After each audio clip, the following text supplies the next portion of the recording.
They can go extra. Age is just a number, well, at least for these millennials who are entering the colorful world of politics. We're more aware of what's happening around us. They call themselves woke on important local and international issues. You can stand or support them, but don't be fooled by their bright-eyed freshness because they can definitely slay. Going around the streets of Pasay, meeting people. Nagpapakilala lang po. But how crucial will the millennial vote be in the midterm elections? Consider this. 2019 election data show of 62.8 million registered voters, almost half are between 18 to 34 years old.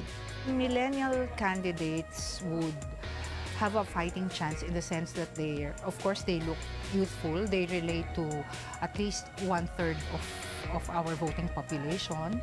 But will these numbers translate to votes for youthful candidates? A political analyst says not necessarily so. We also have to consider economic class or economic background of the voters. A number of supporters gather in JT Trinidad's headquarters this election season. Vibrant orange is his campaign color.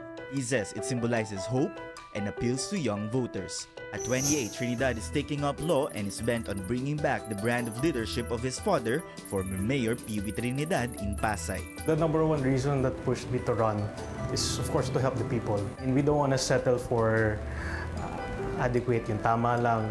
We want to exceed. He's aware of the challenges that lie ahead, high school workload as a student, his family duties, and now responsibilities as a mayoral candidate. I mean, the disadvantage is people's mind is sometimes hard to change. That's the disadvantage there. They see me as young, maybe inexperienced, but I assure them that I'm not. Not too far away from the Trinidad headquarters, another millennial is helping sculpt his father's political dreams to seal his fabled lolo's legacy. 20-year-old psychology student Daniel Cuneta is front and center of another Pasay mayoral candidate, Chet Cuneta. Number one, transparency, which my grandfather has shown for the longest time that he served as mayor. Cuneta adds that his father's sister, megastar Sharon Cuneta, is a major boost in their campaign. Like most people his age, being social media savvy helps him maximize this component in his father's candidacy. But far from passively working on his devices, this millennial recognizes the value of face-to-face encounter by going house to house to personally reintroduce the Cuneta legacy. Social media, that's what I use to expose my dad to para po makilala siya. Fresh, young, and idealistic, but will this be enough for candidates to challenge the current political system? Some say they can offer a new brand of leadership to voters, while others question their wisdom in making the big political decisions. For me, it's advantage, no? Kasi mas aggressive kami mag-isip. I think for me, mag-aggressive kami mag-isip and very energetic. Three-term Valenzuela councilor Tyson C. is no newbie to politics. Even at a very young age, he'd always known public service was his calling.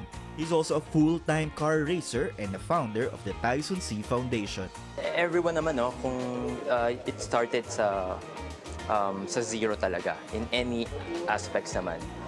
Depende lang sa age siguro. Ako nga mas okay dahil I have so many times pa para ma-experience. Public service chooses no age or generation, and whether these young candidates will go all out for the win, at the end of the day, the decision is still up to the voters. Tristan Nudalo, CNN Philippines.